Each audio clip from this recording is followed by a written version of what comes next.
De deltawerken zorgen ervoor dat de Zeeuwen zich weer veilig kunnen voelen.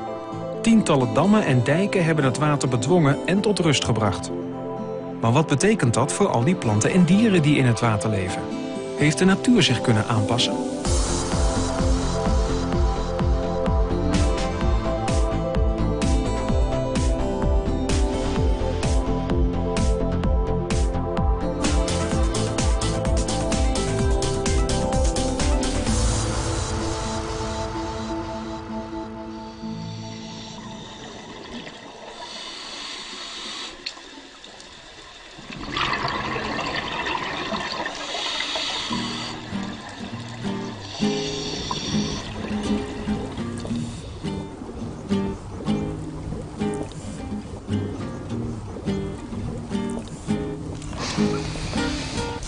Nou, eens kijken hoor. De soortenlijst. Ja.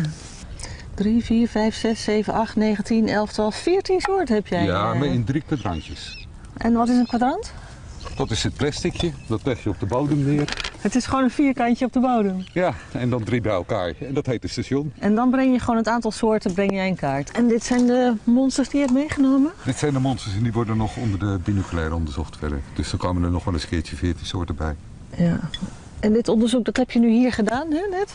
Ja, dat is van hieronder. En dat doe je al 27 jaar? Ja, van voor de afsluiting van de kering. 27 jaar leg jij van die kwadrantjes op de bodem. Een historisch kwadrant. En kijk je ja, wat er groeit. En wat de veranderingen zijn vooral. Want dat kan je natuurlijk heel goed beoordelen na 27 jaar.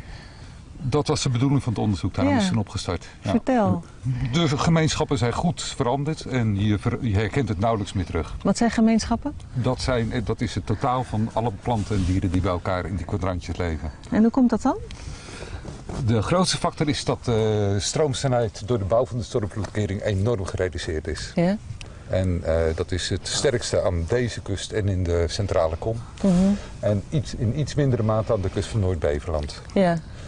En wat je zag dat sinds 1986, toen de kering er echt in lag, dat het aantal soorten binnen de oorspronkelijke gemeenschappen afnam.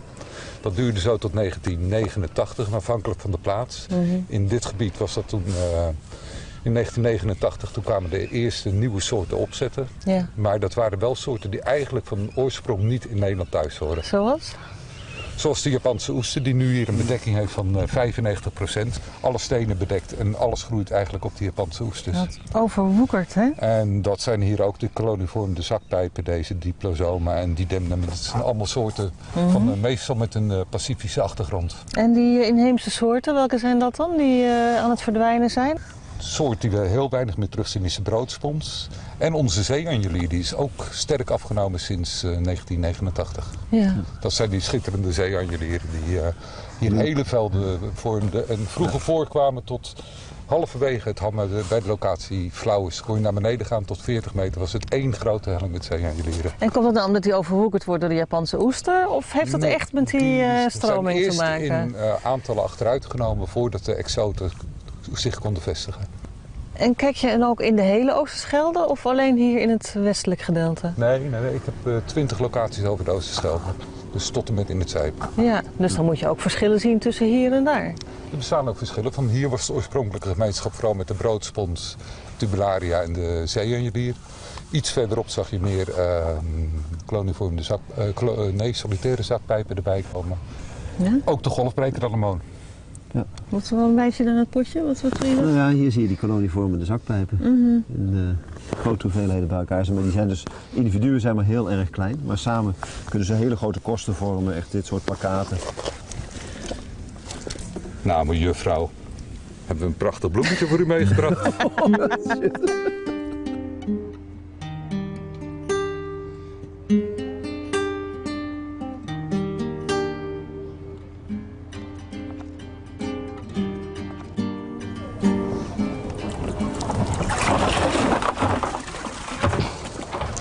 Wat is dit, Jan, die naar binnen haalt in je leven? Ik denk zachtjes aan de 250.000ste bak.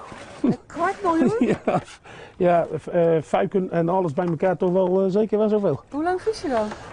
Eigenlijk al langer dan 25 jaar, maar 25 jaar voor mezelf.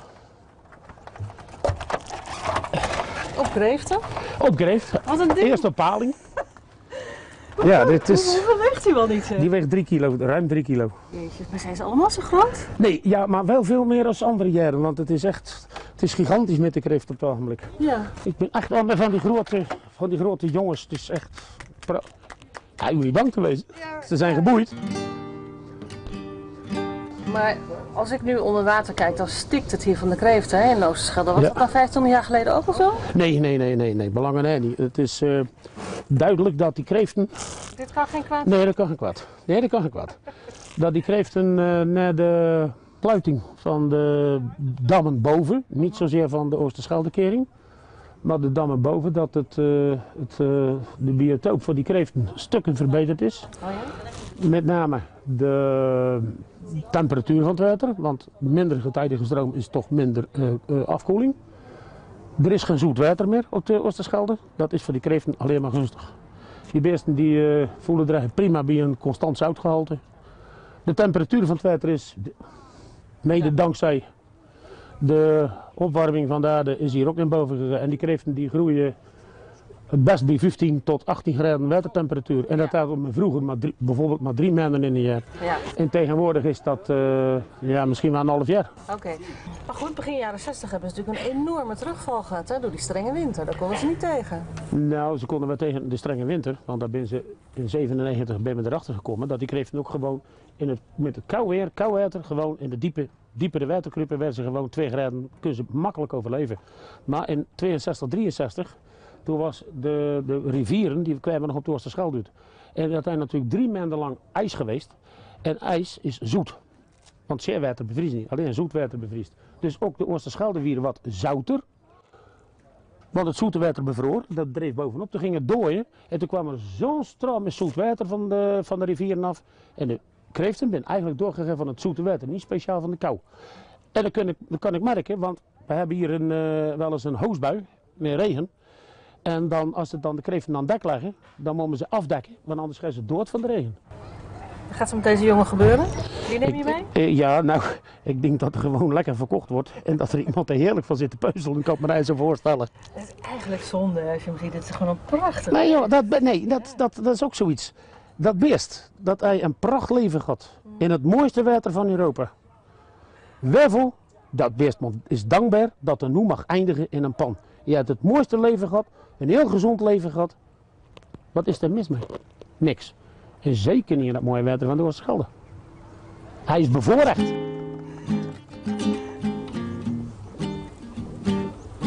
Dan dacht ik altijd dat de temperatuur van het water dat zo'n belangrijke factor was. Omdat het water wel warmer is geworden natuurlijk. De zomertemperatuur is inderdaad warmer geworden. Dat zal iedereen, ondanks dat we het nu misschien niet zouden zeggen, maar is het wel een trend. Ja, het is een beetje koud inderdaad. Maar storende factor is de wintertemperatuur. De kering is gebouwd in een periode met koude winters, 85, 87, top 15 van sinds 1901. Daarna is het verschrikkelijk warm geworden in 1989. Dat is de warmste winter geweest sinds 1901. En toen hebben die exoten zich ook goed kunnen uitbreiden. Ja. En ja, wanneer die zich vestigen is het natuurlijk weer moeilijk om die door een enkele koude winter weer weg te krijgen. Maar we hebben nu 3 relatief koude winters op rij. Dus misschien dat er nu wel weer dingen veranderen. Maar het ziet er nog niet echt uit als je in dat potje kijkt. Nee.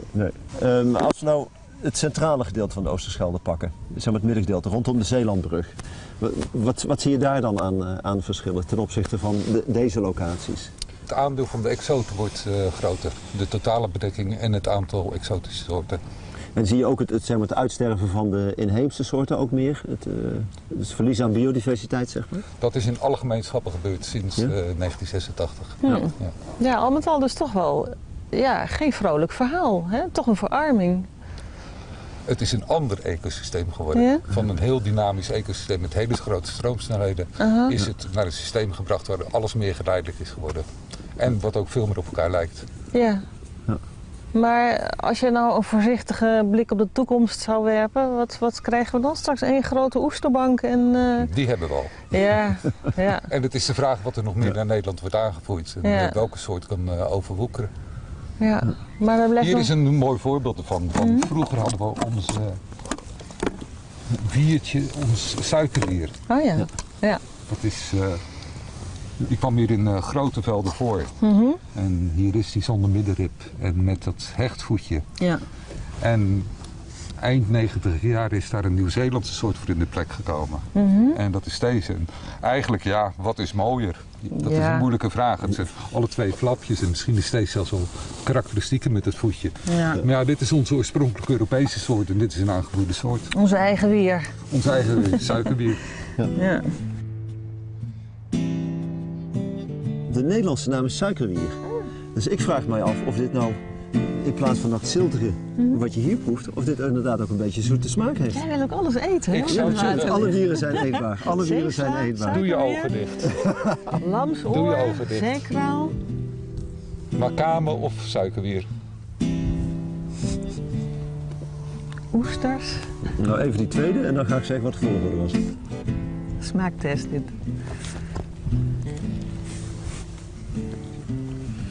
Dit is meer mossel.